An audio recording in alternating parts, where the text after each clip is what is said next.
This is Performance Anxiety on the Pantheon Podcast Network, and I'm your host, Mark. And this is an episode about cult music. Music by and for cults. Music of the cult, and so on. But there's one thing I need to make clear. This is not a serious look at cults. This is the exact opposite. And to prove it, I'm joined by Blink with the Stars' Jordon Zadorozny and multimedia artist extraordinaire Vic Malang. There's a ton of cult music out there. We talk about L. Ron Hubbard, Father Yod, Am Shinrikyo, Charles Manson, Brotherhood of the Spirit, and several others. Vic reveals his Manson obsession, and Jordon has a weird tangential connection to Jeremy Spencer and the Children of God cult. We also talk about Joseph Stalin, shoegaze pioneer. And we get an awkward story from Jordon about Ian Astbury and the cult. The show finishes with a bit of culty history of the Blink with the Star and Vic Malang connection and their collaborations. Jordon and Vic's music can be found on Bandcamp. Check them out on Instagram at Blink with the Star and at Vic Malang. Check us out at Performance ANX. Coffee us at ko-fi.com/performanceanxiety or buy merch at performanceanx.threadless.com. And check out the other shows, including the Metallica Report, Metallica's official podcast, on our home, Pantheon Podcasts. Now let's get culty with Blink with the Star and Vic Malang on Performance Anxiety. In the early part of the hot season, I go out for my first exposure, and I get to the point of burning, and then I back off, and I come in, and then you get that bass. Yeah. you get the bass. I got it, yeah. Almost 50 years, and I haven't been able to time the bass. Yeah. I got it down. Where's Dave? Can you hear me? Yes. Okay. Ooh, you sound good. Here yet. Don't see your face yet. I don't have a webcam. Do we get to see you? No, I don't have a camera. Oh. We get two little gray blobs. Yeah. You know me. That sucked. At least put like a stupid looking avatar or something. Can I do that? Probably. It'll be better. Could we rotoscope? All right, so Dave, for this, are we referring to you as Dave or Vic for this episode? Let's go. Yeah, Vic. I think Vic. All right. Why not? Keep the mystique. Yeah, why not? All right. Awesome. Well, I don't intend this to be a very serious look at cults at all. So disclaimer for everybody who's going to be listening to this. This is not an in-depth look at cults. This is going to be closer to Time Suck than PBS. It's not going to be an educational experience. Oh, not in the least. No. Let's just say. But Dave's here, and he's funny, so I mean, Vic, we're gonna have fun. Vic's here. Dave. every time I do that, just edit in like a Vic. I'm gonna pull somebody else, some movie quote, somebody else, like, I don't know, Joe Pesci saying Vic or something, and I'm gonna plop that in. Nice. I like it. Well, Vic, good to meet you. I've been an admirer of your work since Jordon started using it. So it's awesome to meet you. Yeah, you too. Great. Thank you. Yeah, it's been a while now. And using you is the phrase too. True. Carefully chosen. Mutually beneficial relationship at this point. Well, this episode, I don't know. I feel unprepared, maybe because we just decided to do this like a day ago, 2 days ago. And so I haven't been able to do much research on cult music. And this is just basically anything having to do with the word cult. So I guess it kind of started off with Jordon saying he had a funny story about the cult and Ian Astbury. Well, let's get there. Let's rewind a little bit. Okay. I mean, I think most people, find the subject matter of cults interesting. Very much. Because you see people sort of behaving in ways that you certainly wouldn't imagine yourself, or you wouldn't want to imagine yourself behaving. And, but that's fascinating. Right.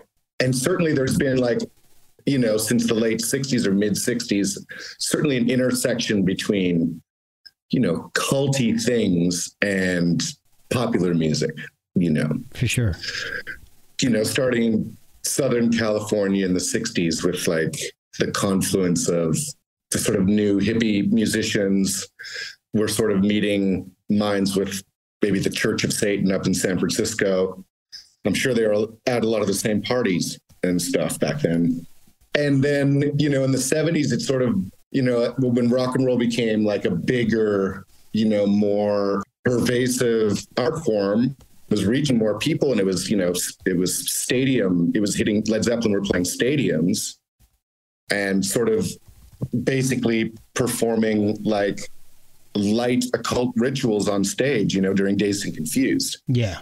And, then you see it in just a lot of, rock bands of the day, notably Blue Oyster Cult, even, has the word cult in it.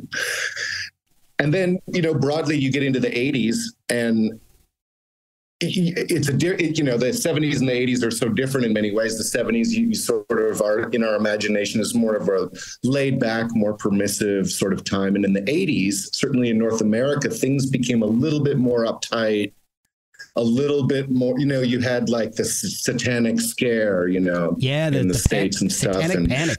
The Satanic Panic and daytime TV, very sensationalistic, bringing these sort of subjects onto mainstream daytime TV. And so it took on sort of a different hue in the 80s. And then again, in the 90s, it became sort of a little bit more explicit once the influence of things like the PMRC sort of waned, and we became a little bit more, permissive with art again. And by the 90s, I think, well, they got their ticketing, they got their parental advisory lyrics on the Marilyn Manson record, but the Marilyn Manson record still sold 10 million copies. I think maybe because of that. I was going to say, I think that actually helped a lot of albums sell a lot of extra copies. Absolutely. Kind of backfired. Absolutely. I think it was a big ask for some bands going on tour, at the height of it, maybe in the early to mid 80s, where people as innocent as AC/DC were being picketed outside their concerts for being satanic. I mean, right. These guys are, they're a bunch of dudes sitting in the pub on their third pint, having a larf. They're not causing any trouble beyond that. Right. So, and we kind of mentioned this a little bit in our communications today. There's two real instances of music and cult that happened early on and in what I've been able to research in this short time. One, and Vic, you seem to have a very keen interest in this one, was Charles Manson. And the other that I noticed was L. Ron Hubbard. Let's start off. I want to get Vic involved in this a little bit more. So let's start off with Charles Manson. He was actually not bad as far as music was concerned. Beach Boys used his songs. Yeah. Dennis sort of bullied the band into recording one of his tracks. Yeah.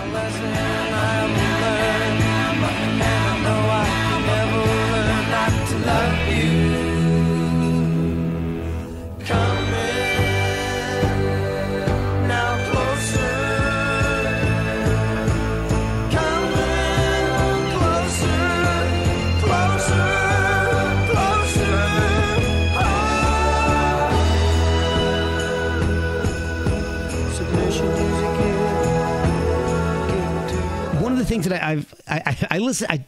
This is so weird. I tried to listen to as much cult music as I could today, which is the weirdest thing I think I've ever said. I've noticed that so much of it is awful. It is horrible. But Manson wasn't bad. I mean, L. Ron Hubbard's was pretty bad, except for the Space Jazz album, which, I mean, it wasn't good, but it had guys like Stanley Clarke, Chick Corea, Nicky Hopkins, all played on L. Ron Hubbard's Space Jazz album. I hear you got some trouble. Well, Honey, you want some money? Just come and seize me a Bangkok man.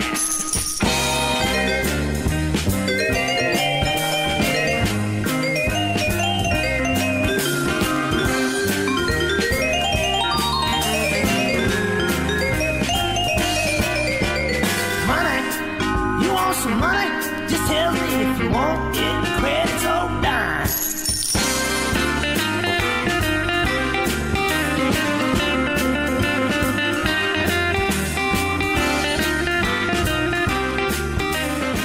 Edgar Winter was on, I don't know if it was that one, but he was on an L. Ron Hubbard album. So he was having some amazing people playing, but the music was just trash. We'll be right back after a word from our sponsors. Before you skip over this ad, give me 1 minute. Like most podcasts, I pick sponsors carefully and I use the products that advertise here. Pure Spectrum CBD is a product that has been really beneficial for me. They have a wide variety of great products that can be used on a daily or as needed basis. I've been using the tincture every day and it's been wonderful for easing anxiety. And I absolutely love the isolate. I use it instead of acetaminophen or ibuprofen, and it's worked so well for the relief of aches and pains. They also have soaks, lotions, salves, gummies, and more, plus an entire line for fitness recovery. They even have products for your pets. See everything they offer at purespectrumcbd.com. And if you have questions, they're there to help. They helped me when I had no idea where to start. After you fill your cart, use code PerformanceANX for 15% off your purchase. Pure Spectrum CBD, Pure Spectrum CBD, Pure Spectrum CBD.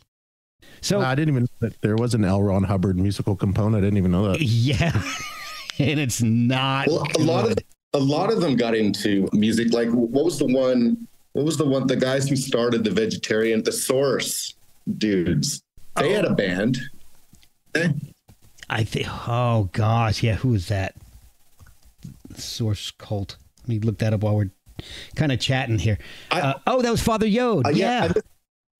I listened to a few songs and I thought it was pretty good. It sounded like Brian Jonestown Massacre. Yes, it was super psychedelic. Father Yod, once he came in, it kind of fell apart with his weird caterwauling and the other guy.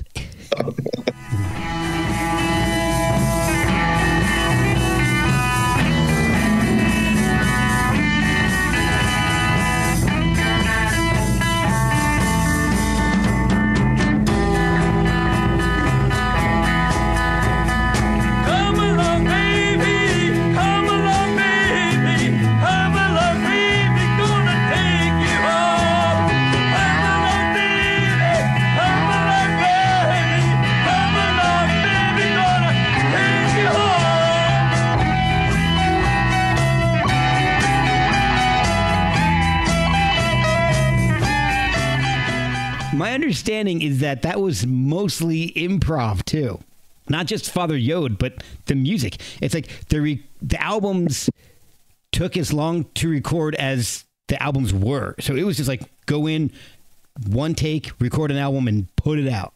Like jazz, kind of, but psychedelic. Well, Dave, talk to us about your boy Manson.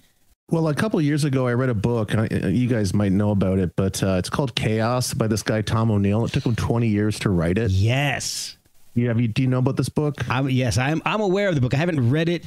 You got to read it. I've read it twice. It's the craziest book I've ever read. It just set me down such a deep rabbit hole that I'm still in. Oh, wow. The whole Manson case. It's just crazy. Basically, everything we know about it, everything laid out in that book, Helter Skelter by Bugliosi, is all bullshit. Right. Everything we know and understand about that case, the whole Helter Skelter premise is not true. There's so many different branches off of this book that I can't even, like, whenever I go to talk about it to people, I'm like, my mind gets so scrambled because there's a million things I want to say. You have to read it. If anybody's listening and you haven't read this book, you have to read it. Well, give us one sort of popular misconception, like, well, I know about as much as the average Joe about Charlie Manson, and like have watched like 6 or 7 docs like everyone else over my lifetime. The whole helter-skelter premise was that they killed these rich people to spark a race war. And the evidence doesn't point to that at all. Basically, it looks like it was probably just like a drug burn.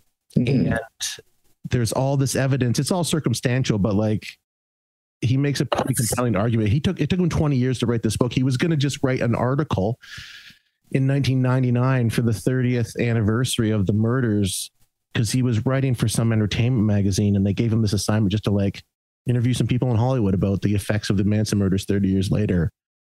But he started getting all these tidbits from people that he never wrote the article. It turned into a book, and it took him 20 years to finally put it out because he got so much info. There's all this evidence that like Manson, if he wasn't fully an intelligence operative for the U.S. government, he was at least a protected informant, working with the FBI or the CIA or both. It's mixed up with the Kennedy assassination. There was this free clinic in San Francisco that he went to that this psychiatrist Jolly West was also at, who is the guy who like interviewed Jack Ruby before he went completely crazy. Like it's so crazy, this book. You have to read it. It blew my mind. Am I mixing things up, or was there an MK Ultra connection with Manson too? Absolutely. Yeah, Okay. it's all. Yeah, there's a 100%. Jolly West was one of the major guys in MK Ultra.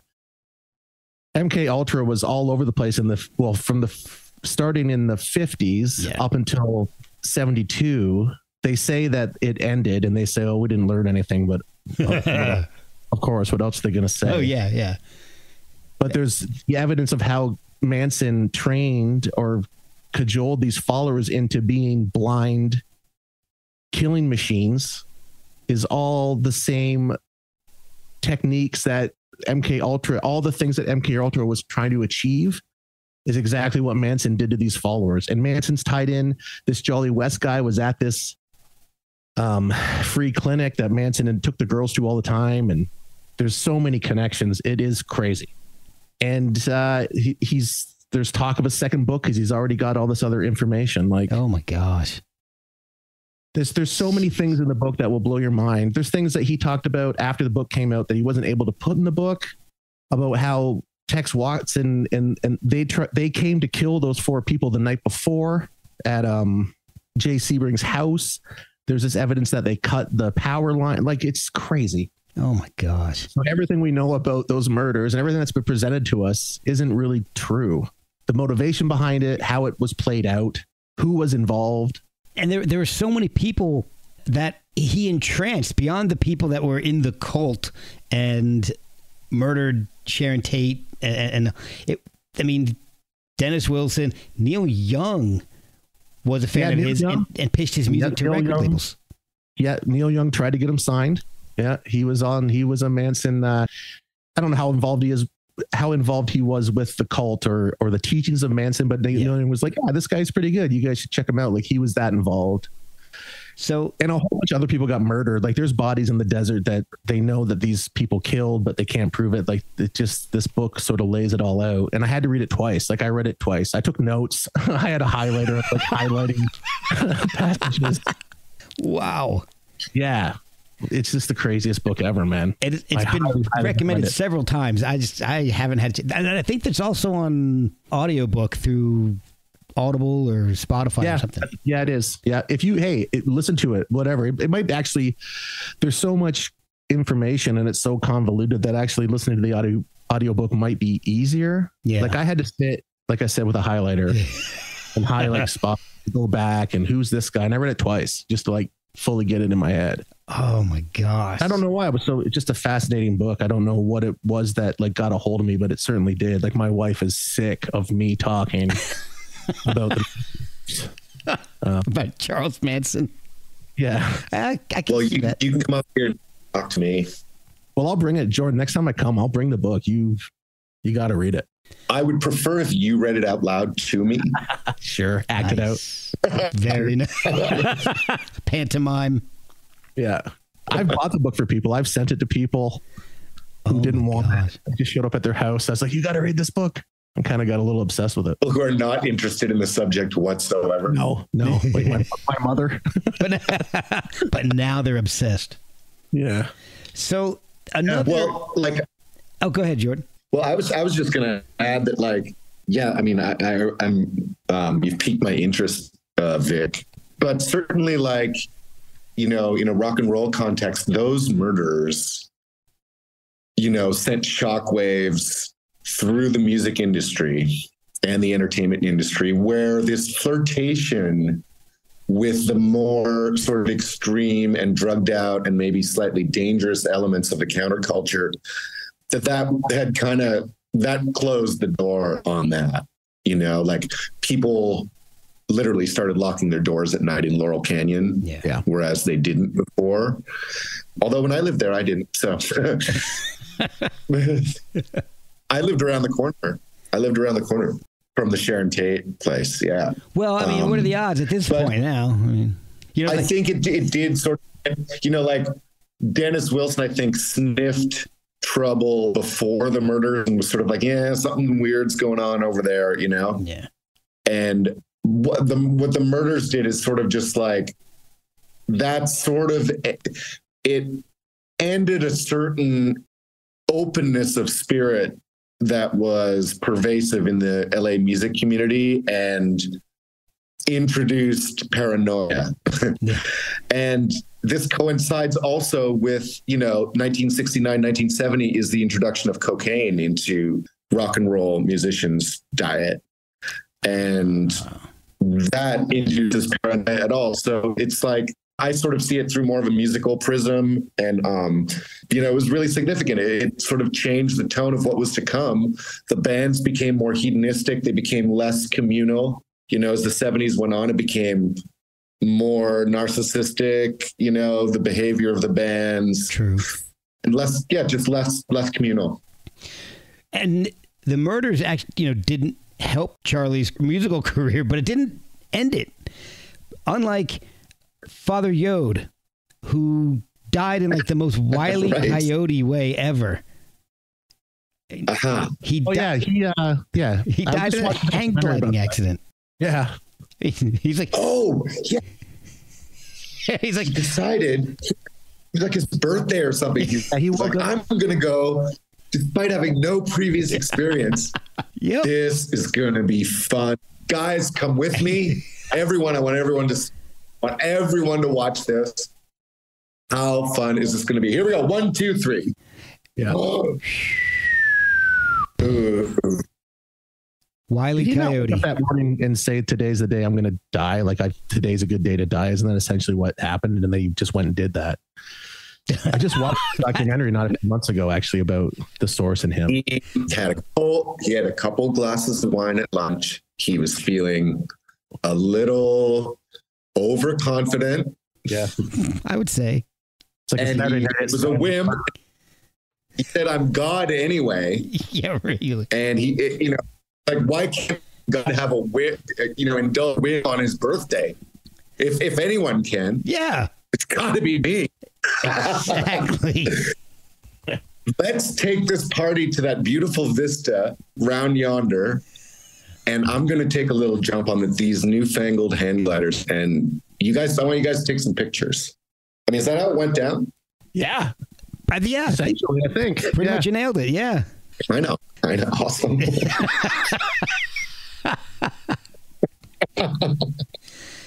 So then, all right. So we mentioned L. Ron Hubbard, and whereas can I mention one about him? Oh, can I say go one ahead. Thing?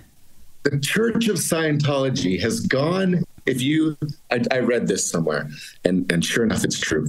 They have taken the old footage. You know those interviews where, like, he's like traveling around the world on his boat, and like the BBC catches up to him somewhere like in the port of, I don't know, he's in Sydney or something, and they interview him, and his teeth are like, they look like Heinz baked beans. They're just completely rotten.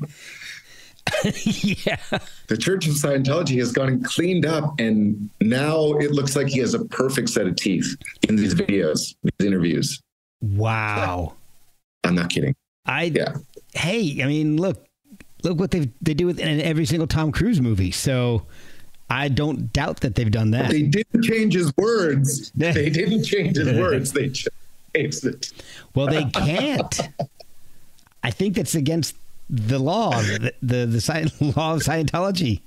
You can't change. What?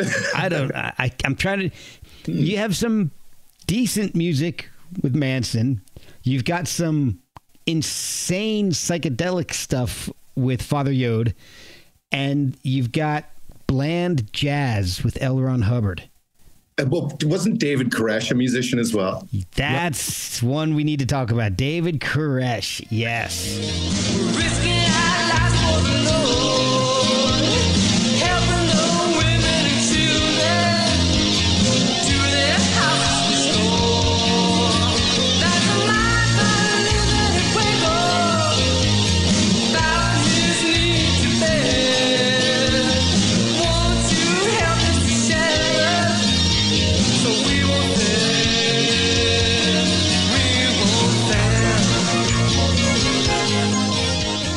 He, in fact, I have heard that when the ATF went and cut the power, he was actually playing a cover. His band was playing a cover of The Call, I Still Believe, which is kind of weird. They cut power during... Yeah. Well, the feds cut power. Jam?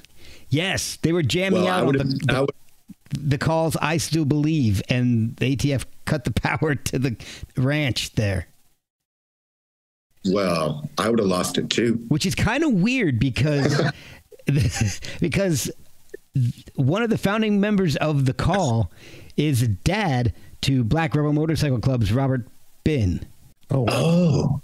So that's a weird connection. And BRMC is one of my favorite bands of all time. So I'm still trying to get Rob on the podcast. But hey, we're playing at BMRC, my birthday party, in a couple weeks. Damn it. We're playing a cover. Oh, yeah. You have to record it and send it to me. Damn it. Didn't Ken record their record? Ken Andrews, didn't he do a Black Rebel Motorcycle Club or mix it? He mixed one, yeah. Okay. Oh, I didn't realize that. Damn it. Yeah. I had Ken on last year at some point after their last album. I should have asked him. Mm-hmm. Yeah. All right. So I want to throw out some other business. So we got David Koresh, who was just, I don't even know what to think of his music. I've heard it and it's very... What was he going for? I don't really know. It sounded like almost like 70s, like Bread or Pilot, something like that. Okay. It was this light, rock? airy pop rock. Yeah. It was weird, but we'll be right back after a word from our sponsors. I'm going to throw out a couple of these, and you tell me if any of these interest you guys, and we can move on to some of these maybe lesser known ones. So we've got Fela Kuti, who's the founder of Afrobeat. Oh, yeah, no, I find him fascinating. Of course, musically, I mean, he's a musician first. He's not a cult leader first, but he did form his own country because of persecution and the extreme corruption of the Nigerian government. I believe it had something to do with that. Anyway, yes. he what he did is I really felt for him when I read it, because I was like, he had a recording studio, he had a ranch, he had his family. I was like, well, all he wanted to do was like live a creative life with cool people, Yeah. And I don't think he was out. I mean, I don't know the whole story or anything, but out of all of them, I mean, he seemed the most kind of like, I had the most sympathy for him. And of course, his music is just out of this world. Yeah. And insane.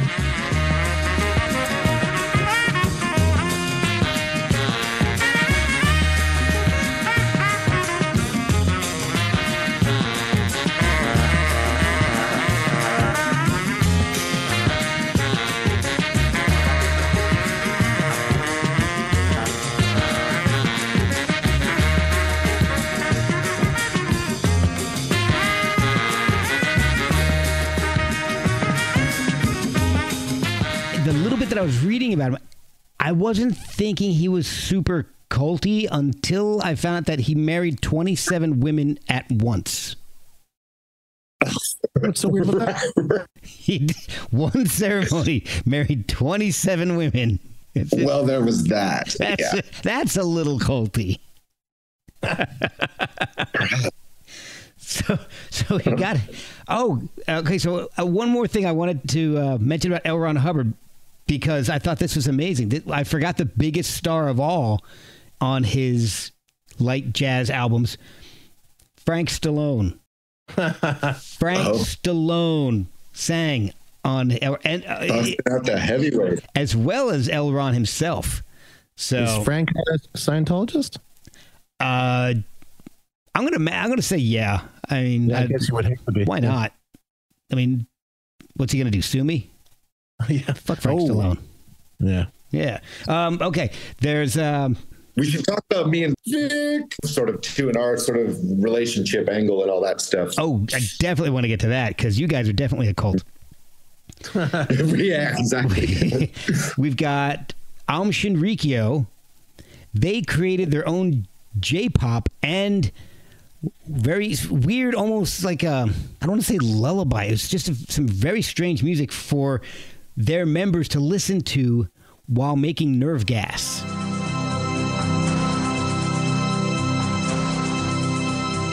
Shoko, shoko, shoko, shoko, shoko, Asahara shoko. Shoko, shoko, shoko, shoko, shoko, Asahara shoko. 僕らのshoko、お兄ちゃんのshoko、お姉ちゃんのshoko、shoko。 That they then released in Japanese subways, killing people. Yeah. There's the I remember Westboro, that. Yeah, there's the Westboro Baptist Church.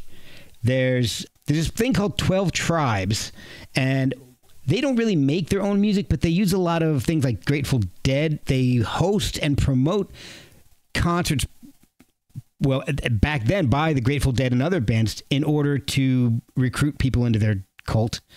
There's Yeezianity, which I laughed so hard when I saw that I didn't even bother looking it up.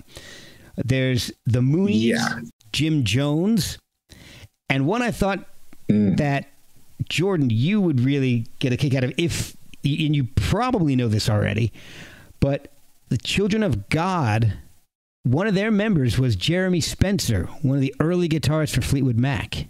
Yeah. And so they would make albums with Jeremy Spencer, and they're actually, his stuff is amazing in it. It's ridiculous. I mean, it's one of the worst cults I can think of, but the music was actually amazing.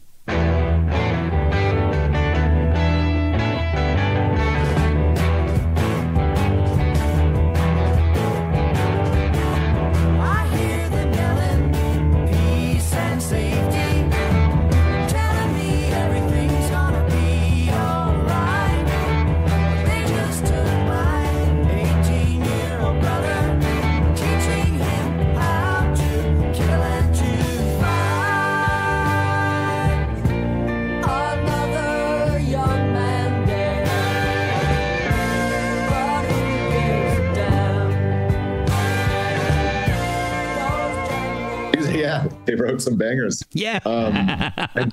I believe it was Jeremy Spencer who attended and played an impromptu concert at my Shiloom bandmate's 10th or 11th birthday party. Somehow, he grew up in Rome, and his parents threw this big party, and somehow or other, Jeremy Spencer ended up showing up. What? This is in the late 70s. Oh, wow. And played in the hallway of their big house in Rome. Oh my. And he said it was a formative experience because he saw this real, a real American rock and roll dude doing his thing. And he said he was absolutely fabulous, of course. Wow. I think that's prime Children of God era too. Yeah. I don't know. He must have been over there on some missionary work, perhaps. trying to find more kids to fuck or something. Oh God, I didn't know about that. Oh, Yeah. they were bad. Yeah, they had. Yeah. Oh, children. I don't even really want to get into it because it's so gross. But look up children. I want to keep this a little bit on the light side. I think as far as cult podcasts go. So Yeah. there's another cult called the Brotherhood of the Spirit, founded by a guy, and shit you not, named Mike Metallica. Whoa. His real name is Metallica. Not completely spelled the same, but pretty damn close. I think he's missing an L. Oh. And then That's before it got angry. oh yeah, yeah. this was like early 70s.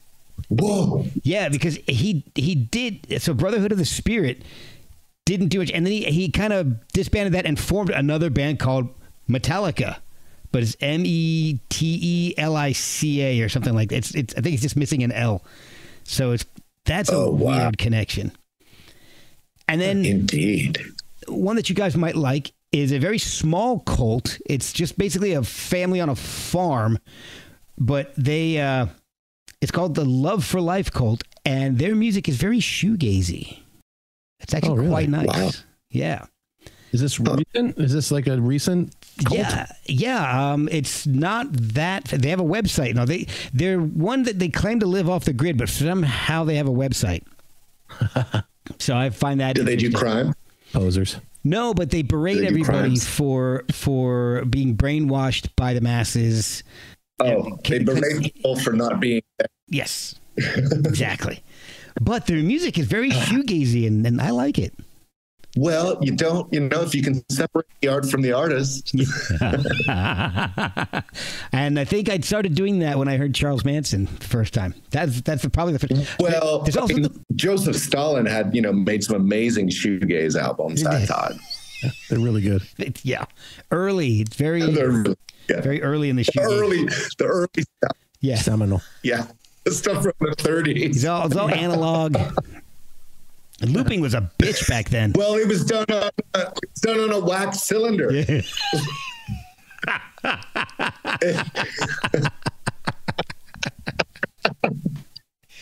Man, it's the first shoegaze album. It is. It's Joseph Stalin. But if they didn't have shoes, there are these big, workers' brown boots that looked like they had been through the previous World War. Boot gaze. It was more like worker boot gaze. And they weren't looking down at their feet because they had so many pedals to pick from. They were looking at their face just because they were oppressed, and it was sad. They were all hunchbacks from working. Exactly. For working in the gulag their whole lives. The hidden history of shoegaze. Yeah, but we got some great music out of it. We sure did. Man, I wish I'd prepared for that one. We need to come up with a Joseph Stalin album. Do you want to hear my Ian Astbury story? It's pretty funny. We'll move from cults to the cult. The cult, yeah. All right. Now you're both gray blobs. Oh, shit. Well, I should come into view. Anything? Nope. Oh, now you turned into a gray blob. What? Oh, come on. Oh, no. I can still see. Yeah. You keep switching from a gray blob. It's because we're talking about cults. It's the cult. They're striking back. Stalin is mad at me. Vanguard something. I agree. Something's up. Am I doing anything wrong? I can't see, so I don't know. Xenu is messing around with our connection. Pissed. Damn it, Xenu. Shit. Well, can you do without video? Yeah. I'll be the only one that's on video. Everybody can look at my beautifully shaven white head. Do you post the video of this? No. Sometimes it just makes it easier to chat when you see people. Mm-hmm. Yeah. So Jordon, we were talking about how you have an interesting story about the cult. It's just this funny meeting, this sort of awkward chance encounter with Ian Astbury. And so I was living in LA, and my friend Melissa Oftermar invited me to come out to Joshua Tree, where she was recording an album, to come out and play guitar on a couple songs. And so it was like, I went out there and stayed at the studio. There's like bedrooms and stuff. It's Rancho de la Luna, sort of hallowed ground for stoner rockers and beyond. And so, yeah, it was a beautiful 3 days up there. And, during the afternoon, we're working hard, recording a lot. It was guitar overdub time, and she was having a lot of her, talented friends come play. And so Josh Homme was there, and he came in for an afternoon, and I think Nick was there too, Oliveri. And then there was an afternoon where Eric Erlandson from Hole and I were recording guitars, sort of back and forth on Melissa's music throughout the afternoon. And during one, I must say that Chris Goss was producing, Masters of Reality. Yeah. Chris Goss, who also produced, Queens of the Stone Age and the Kaya stuff. And, and Chris, growing up, Masters of Reality was my favorite band. And so, getting a chance to work with Chris just on a personal level was absolutely thrilling, and we were all gelling. Everything's going great. And at one point, I remember we're in the control room, and Eric and I are sort of facing each other, holding guitars. And Chris is sort of hovering behind us on the couch. And Eric and I are trying to work out a part where two guitar parts are involved. And it's going to take a few minutes. It's going to take 10 minutes to work it out. So we're like, either Chris said or I said, Chris, you don't have to be here. You go out in the lounge. And there was a nice, cozy little lounge, or you just go into the next room and, just to go in the living room and not be a part of, the sort of intense concentration that we were involved in. He could just take a break for a few minutes. So we're in there. We're in the control room. It's just Eric and I at this point. Chris left the room. And, then this guy wanders in the control room, and it's not Chris, and it's not one of the musicians that we're working with. And this guy just sort of plunks himself on the couch, and he's got like long black hair, and he's got some weird hat on and some weird sunglasses. And anyway, he came in, and he sort of comes in, and Eric hears the door open and sort of looks behind him and, doesn't recognize who this fellow is.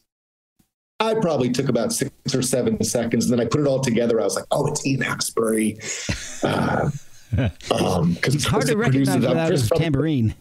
He had feathers coming out of his hat, I think, is what it is.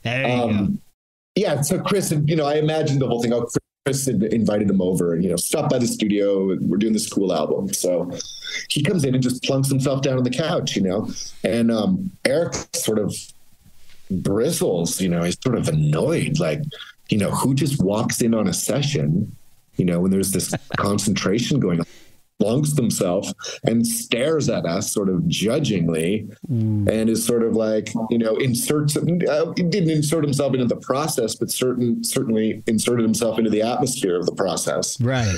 And it was distracting. And Eric was like, Eric's looking straight at me, and he's like whispering, going like, the fuck is this guy? What the fuck is this guy? He's annoyed. He's like, what the fuck is this guy doing here?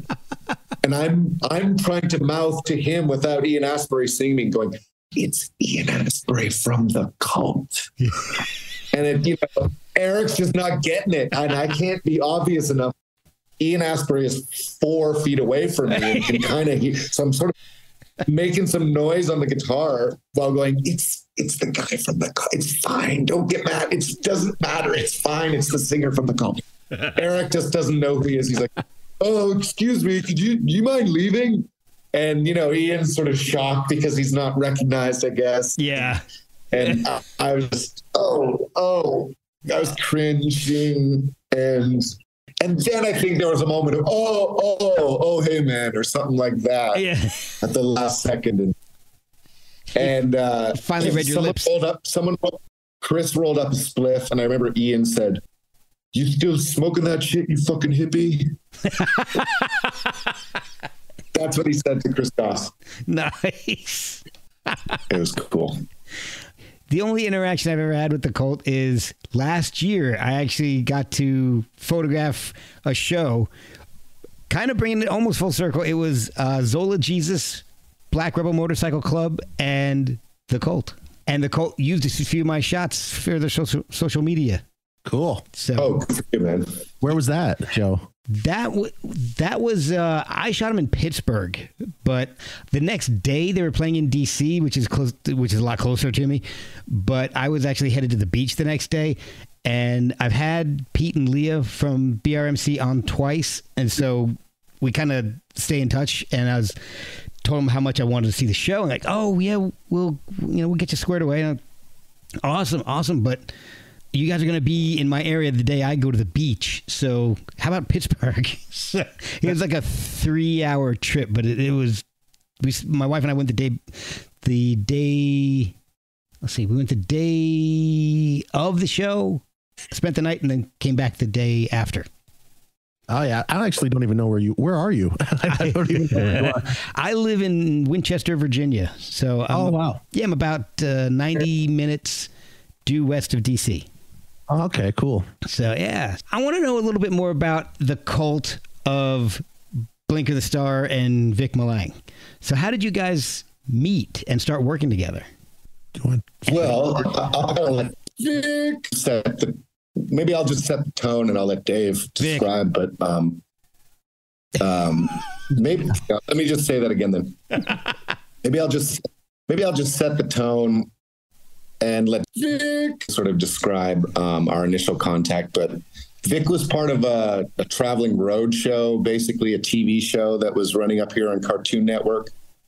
And they kind of just like Lou approached me. And I think that's where our first meeting was. Is that correct, Vic? Yeah, I first met you. It was summer 2005. So almost 18 years ago. Oh, wow. We had stopped in to do a little music recording in Pembroke. Yeah, 18 years ago this summer since we've known each other, which is just crazy. Oh my gosh. And so that project didn't really, it wasn't really, well, I won't say that. It was a comedy project mostly. So it was like us kind of having fun in the studio for 2 months, basically. Oh, cool. But, off time, we all became friends, and Vic and I were sort of the closest musically, I think, out of the whole gang that was working on the record. And so that spilled over into me working with his band Don Vale in like 2008 or something like that, 2007, 2008. 2006, actually. And, oh, it was that long ago. And then Vic played in an incarnation or two of Blinker the Star in sort of the late zeros, early tens, I think. Is that correct, Vic? Yeah, summer of 2013, we played... what do you call it? Dundas Square there in Toronto. Yeah. And I played in your band for a little while. I played guitar. A couple gigs. Yeah. Don Vale played at your wedding. He played with us, I believe. And then, around that time, you started getting a little bit more serious about your electronic music. And I was starting to want to do videos for the newly rebooted Blinker the Star, which was in 2012. I started kind of doing this a bit more seriously again. And I guess, did you have a couple of videos under your belt by then already? No. How did we start? How did we do that? Well, we draw lines. Yeah. Sorry. First video I ever cut, if you can believe it. There's a broken record on the radio. I don't know why, but it sounds good to me somehow. You can take it off anytime you want. There's another place I've gotta leave behind. Here's something I've gotta do, but I don't know why. You will take it everywhere you go. And I was just, can we just do a video? And we had no concept, basically.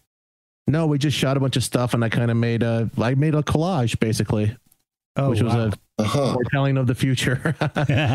Sort of a layered, collagey, sort of dreamy stream of consciousness sort of video. And it turned out, I still think I love it. I still think it's like one of my favorite videos I ever made. I like it too. It so easily could have been bad. And I think like the best comment on it, like on YouTube, there was someone commented something to the effect of, making a video like this is really hard to not suck. So good job, guys, or something like that. Yeah. That's good. You know, where you're just traveling town, just doing, okay, stand here and sing that line, or so, you know, it was so scattershot, but put together.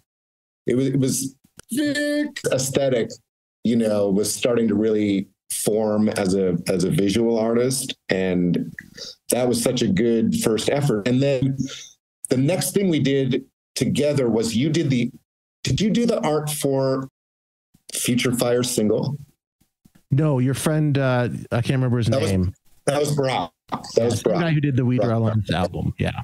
Yeah, but you did the video for the next thing we did together was the video for Future Fires, which was a year later, and that was just like a standalone single.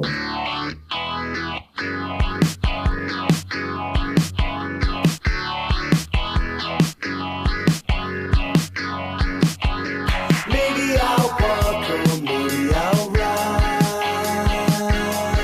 into the season.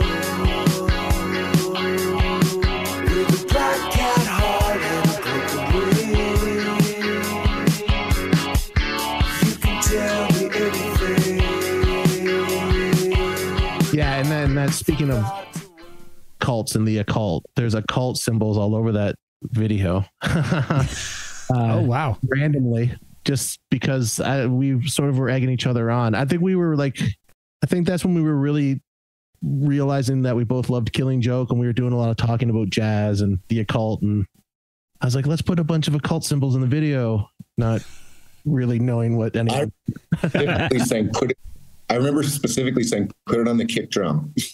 Nice. Yeah. And then, I love that video. Yeah. You know what's funny? I watched that video just a couple months ago, and I don't know how I did it. I really don't know how I did all of there's crazy pixelated computer animation moves and stuff. I'm like, how did I do that? I don't. Okay. Well, I remember the thing, because you took probably 2 months to edit, and you weren't busy with work like you are now. And I remember you were basically, your eyes were bleeding. You were working so hard on it. You had gone like so deep into it. And at a certain point, I stopped asking you when it was going to be done, because I just knew that you were on a mission. And it's sort of, I feel it like the detail work in that video and the editing that you did, it sort of mirrors the song, which was like, that was the song I spent, that's the longest I've ever spent on a song. 6 months I spent working on this one song. Wow.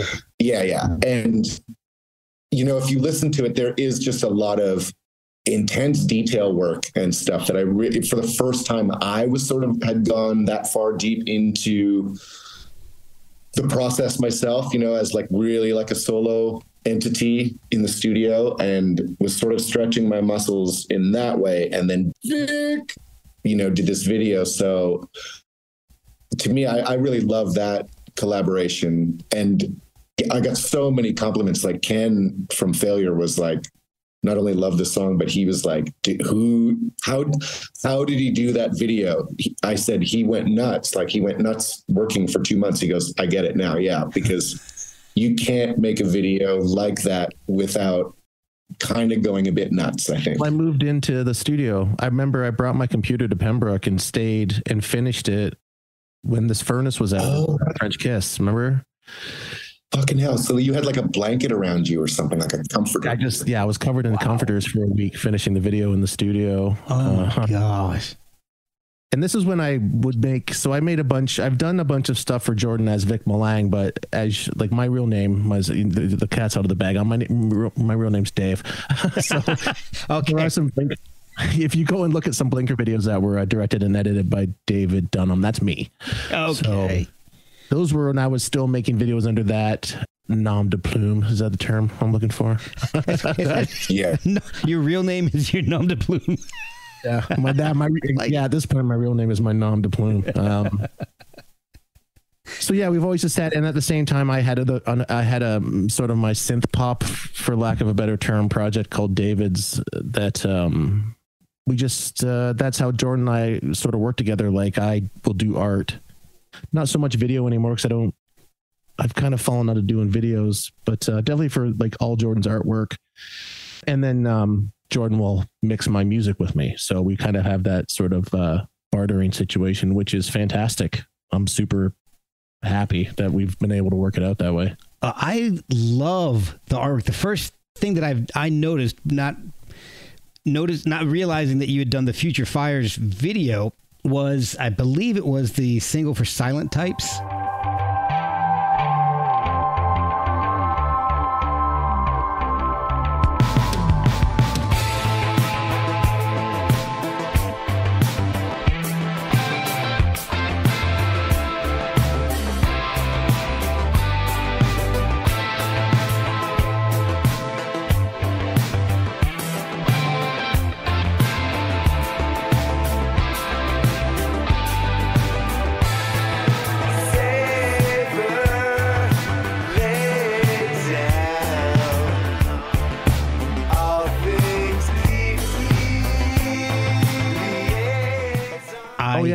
Loved that art. That is amazing.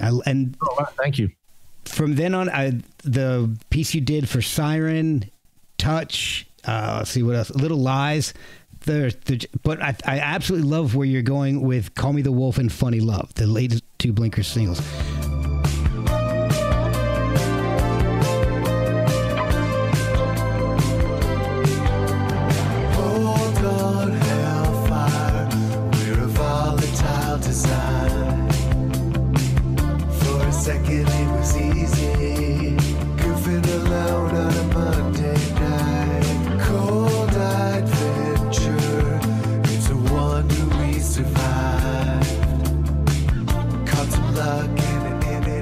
They're a lot more minimalistic, and I love the look on the artwork for those two songs, and they're great songs too, which makes it better. Yeah, well, thank you. Yeah, the Call Me the Wolf, I did super quickly, and Jordon was like, "That's fantastic. Whatever you did there, stay with it." So I think we've decided mutually that for this next little run of singles, and then I guess the album, we're going to kind of stick with this feel, which I haven't done. We haven't really done that. Have we, Jordon, for singles leading up to the record, kind of keeping everything? No, you were doing the artwork for Pink Snow. I remember like a couple months ago, and it was coinciding with Call Me the Wolf. I was like, I liked the way that all the Pink Snow stuff felt the same. You know, we were keeping it consciously. Pink Snow, by the way, is like this electronic side project thing I do, and really cool. Dave is doing the artwork for it.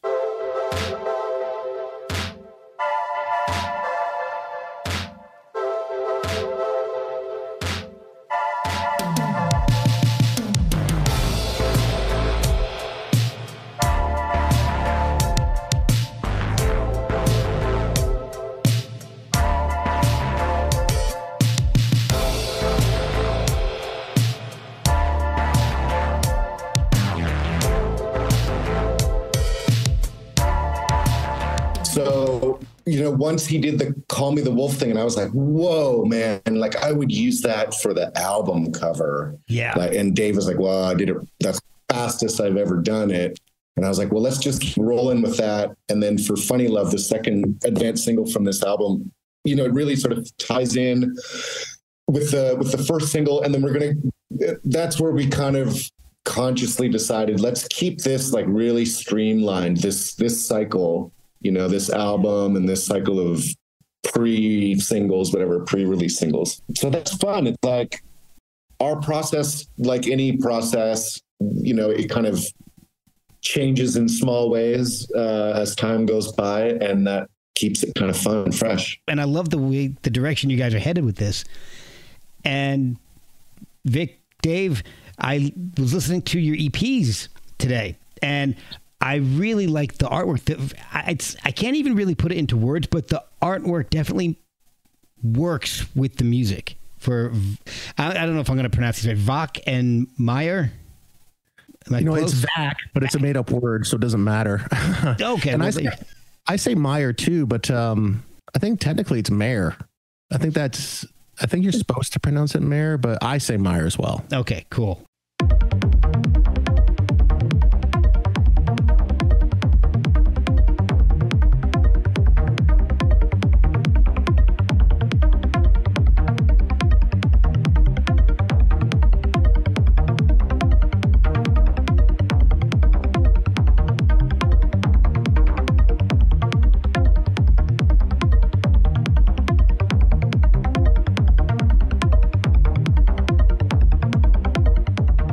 But And I just pick words that look cool.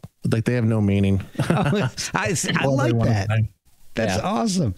Well, out of the four, I was listening. I think, I don't know if this is made up again.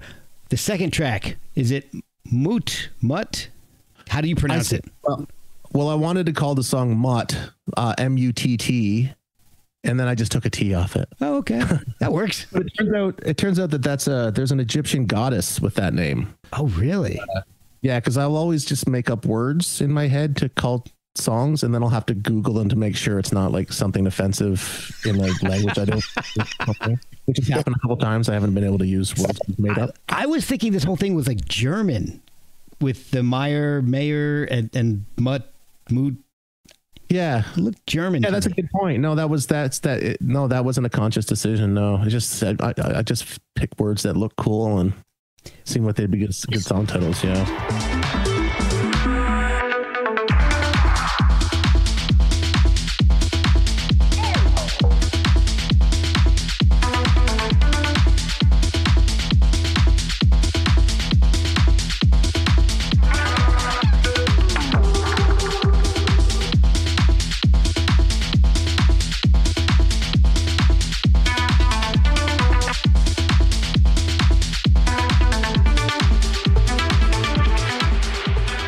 The artwork, because you've got a theme going with the two EPs and the artwork as well as the music, and it's different from what you're doing with Jordon, but I can definitely see that it's your work.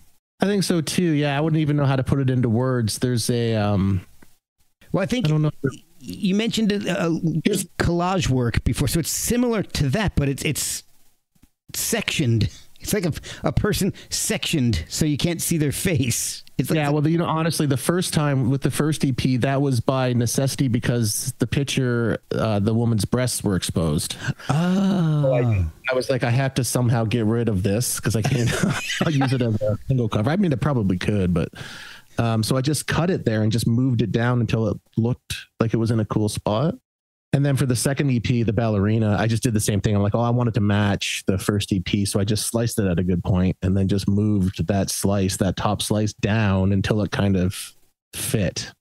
And it worked out because when you look at it, it's hard to explain, but her shoulder, where it looks like her shoulder continues, isn't her shoulder. It's actually her chest. It's weird. You'd have to see it to kind of. It looks like a strap.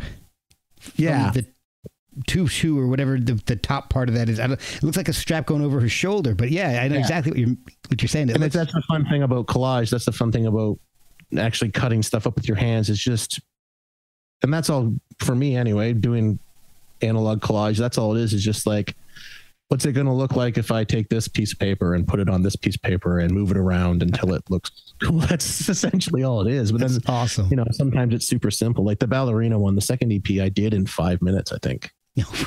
Just found the picture, cut it. I was like, oh, cool, it's done.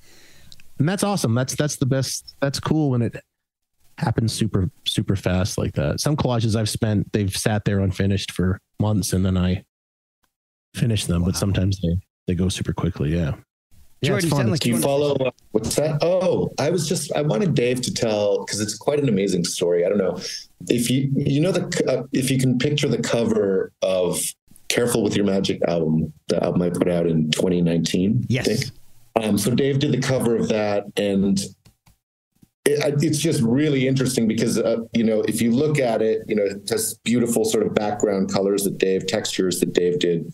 But basically what you're seeing is this sort of like, looks like, some sort of priestess administering some sort of religious benediction upon a goat. Kind of culty. And Dave, I give Dave basically 100% leeway, and I don't even get involved in the process. He sends me finished products and I approve, is basically how it works. And it always works. It's just like, it's a pretty fortuitous situation. But so the first thing I knew, he said, I'm taking Steph out on a shoot. So Steph's our mutual friend that sometimes Dave uses as a model in photographs and album covers and stuff. Okay. And so all I knew was that Dave said, yeah, Steph and I have to go out and do a shoot for the album cover. I have an idea. That's all I knew. And so a couple of weeks later, I got the cover for Careful with Your Magic, which of course is incredible. Yeah. But I want Dave to, because, I saw the goat and I assumed, it was this complete perfect vision, this ordered vision from Dave that he sent to me. And I was like, how did you, first of all, physically do this? Second of all, how did you conceive of this? But Dave, can you talk about sort of the more random nature of that afternoon? Yeah, it's funny because that was completely by accident. I knew that I wanted to have Steph be a witch or a priestess of some sort because I knew that I wanted to go pretty, I wanted to go occulty for the record cover. So Steph's always, yeah, Steph Roberts, our friend, is great. She's always up for it. Like she's also the angel on the cover of Juvenile Universe, the record, Jordon's record. After that, she's the angel on the front. Oh, cool. Yeah. So she'll like always take. And she's on your David's. She's also on the cover of my synth pop EP I put out actually 10 years ago, a couple days ago, which is crazy. Called David's. Anniversary. So we went to my friend Mitch Barnes's farm. Mitch also is an amazing video director, editor. He actually did Jordan's video for Little Superstar, right, Jordan? Yeah. Yeah. So Mitch Barnes did that video. But anyways, we went to his parents' farm to take photos of Steph that I was going to then print out, find the ones I like to cut up and make a collage. But as we were out there, Mitch just let the goat out, this goat named Comet.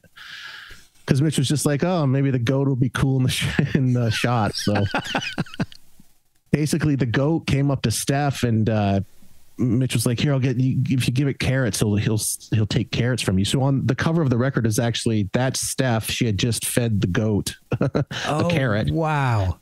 And I was like, and I'm just snapping pictures as fast as I can as all these interactions. So I probably snapped like 40, 45 pictures of when the goat was around. And just that photo that's on the cover, she had just given the goat a carrot and the goat is reaching up to her like it's coming toward her to like get more food. And she just held his head and I got the picture. Wow. And then the best part, well, not the best part, but the funniest part of the story is directly after that, the goat attacked us. What? Yeah, it's trying to like if you look at the cover, it's got like its horns are curled back, but it was like kind of like doing a reverse headbutt to Steph, like trying to gore her. Oh my God. Like, oh, this is getting scary. So Mitch took over because he knew the goat. He's like, he grabbed the goat. Sorry, I just knocked the mic. He grabbed the goat and was like wrestling it by the horns while Steph and I just ran. Oh my God. And Mitch kind of like walked the goat back to where he could get away from it and close the gate. Oh my, quick, let's get Mitch. He knows this goat. Yeah. So thank God he was there because I didn't know it. Like you can't fight a goat. Like have you ever like this thing was like made of cement. Oh like, yeah. It was great. Good. It was terrifying. Gosh. Mitch Barnes saved the day. Thank God. Thank you, Mitch. That's how we got that picture. And the album was already called Careful with Your Magic. And that's the cover that came in. And I was just like, what? Yeah, it was funny. Awesome. I was super nervous sending. I was like, I don't know if Jordan's going to like this because it wasn't really like anything I don't think I think that's the first piece of art I did for you. Did I do a single cover before that? I don't think I did. I guess you put together the Little Superstar cover. Yes, that's right. That was just generic. That was just like a picture from the video or something. I just took a picture that I took that day and quickly made it. And then then we did the record cover. And since then it's been like, okay, I think we've kind of got our aesthetic we want to go for. So, and the rhythm. Yeah. And the rhythm of it. Yeah. One more question for you about this. What came first for you, music or artwork? For me? Yeah. What got you into being creative first? Music for sure. Okay. Yeah. Was always doing music. And then I had a band back in the day called Chore. And I was always like involved with doing the record covers. I would always sit with this fella named Sandy McIntosh who worked for our record label Sonic Onion. And I would do the artwork with him. But then I got into collaging probably in 2016. And then it's just sort of gone from there. When I was a kid, I always wanted to draw. I would sit down with pencils and paper and just want to draw so badly, but I was terrible. Oh man. I know the feeling. Yeah, but then collage, it's just like, I don't know. It's the hard part's done almost, like. All these images are amazing. You just get to cut them out and You feel the repurpose. same way about synthesizers? What's that? Do you feel the same way about synthesizers? Ooh. A little bit, because I can't play. I'm not a keyboardist or a synthesizer player, but I've got a good ear, and I could figure it out eventually. And easy to get a cool sound out of a synth, you know? Well, it just makes me think like it's such a democratic instrument. It's like for people who, didn't have the luxury of like, say, growing up in a musical household or taking lessons or whatever. Yeah, that's me. Like if you already have a creative brain, that kind of knows how to put art together, in your brain or in another medium, getting into music, like I always recommend that like creative people start with synthesizer, because like there's just so many textures that you can explore without particularly knowing any theory or what you're doing. Like you can get started right away. And if you're inherently a creative person, you're going to make music. Mm-hmm. Yeah. Such as opposed to like a guitar where your fingers have to grow, you need to gain calluses, and you have to your hand has to develop strength over like a year, before you can play an F chord. I want to play an F major 7th chord on the synthesizer because it's the dreamiest chord there is, and I can play it with 100,000 textures. Yeah, and you don't even have to play it. You can program it, which is what I do. I never play anything. It's all because I am not a player. But that's the thing too. It's like I have no musical. I have very limited musical theory, but then I surround myself with excellent musicians. That's the trick to the music I make. I have Jordon and I have Mitch Bowden to help me, and it's worked out. So you're saying you're like Bowie. Ooh. I'm exactly like David Bowie. Exactly. I'll be your Carlos Alomar any day. Carlos Santana. So, do you guys think your music would fit with a cult? Anything that you've done with that? Would anything cultish about your music? Yeah, all kinds of stuff, I think. And same goes with the artwork. I mean, I think that there's just like an attitude in the music and in the artwork that Dave does of open-endedness, of curiosity, of exploration, of willpower, and getting through difficult things. And I don't know, I do find it difficult, as Dave does, to sort of put into words sort of why it kind of works the way it does together. But I think like I look at like the comments on, social media when I'll post some of Dave's artwork a couple days in advance of a single or something. Yeah. And like so many people just sort of inherently get that it works, and over the last 4 or 5 years, Dave's not even on Facebook. So I'll screenshot him, some really lovely comments from people like, and it's sort of becoming a thing where Dave is sort of evolving with the music with me in the artwork. And that's sort of a unique thing. I've never really had that. I mean, I worked with Storm Thorgerson, which was absolutely amazing. Yeah. And I worked with Brock, who was incredible. He did a couple albums and EPs and stuff. But Dave and I sort of like, it's the first time that, I visually had someone sort of growing, because I'm putting out a lot of music now, so it's moving quickly. And Dave's kind of there with me, sort of growing with the music visually. So I don't know. I really like the stuff we do together. The Cult of Blinker. Yeah. It's fun. It's As fun. you wish. When Jordan says I've got a single, I'm always like, all right, cool, here we go. I'm gonna have fun making something. I should say though, like I can do art for other bands. Yeah, he actually is slightly pigeonholed as the guy. But Dave, here's the thing about Dave: to anyone wanting to hire Vic Malang for artwork, do it, because he is, so incredibly versatile. If I ask him to go for a left turn, he certainly can do that. So yeah, hit me up. just so y'all know. Well, all right. So if somebody's interested, what's the best way to contact you?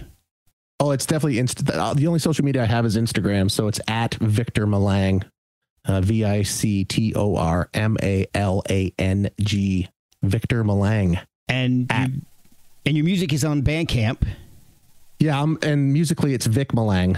Just take off the core off Victor. And there's a couple EPs up there. Check them out if you're into electronic dance music. Very with a twist, I guess. Very reasonably priced too, I will say. Yeah, $1 a song, I think. Yeah, and they're really cool. And Jordon, you're working on music. You just released 2 singles for an upcoming release, I would imagine.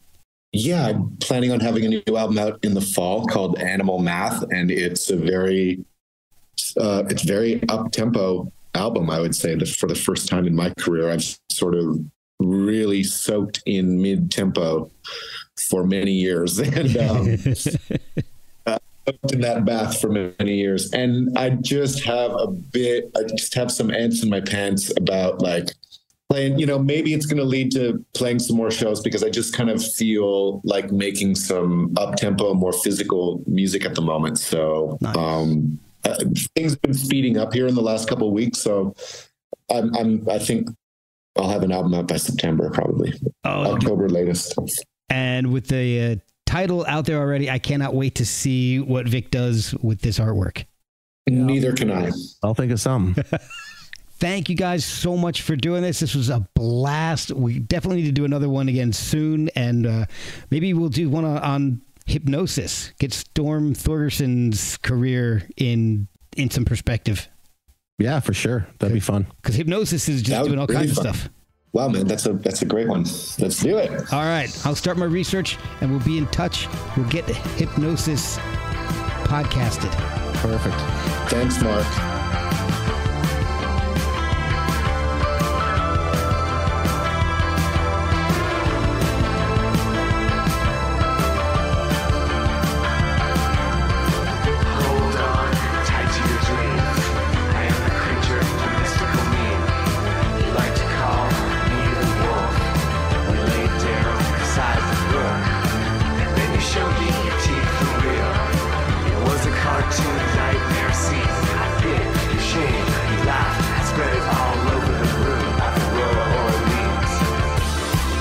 Shush now, little wings. Such a beast to let you think that there can be something more. 'Cause it's blowing at your door. Intermission. You got my permission. And Mickey, you ain't so fine. We come from a lonely life. Vic!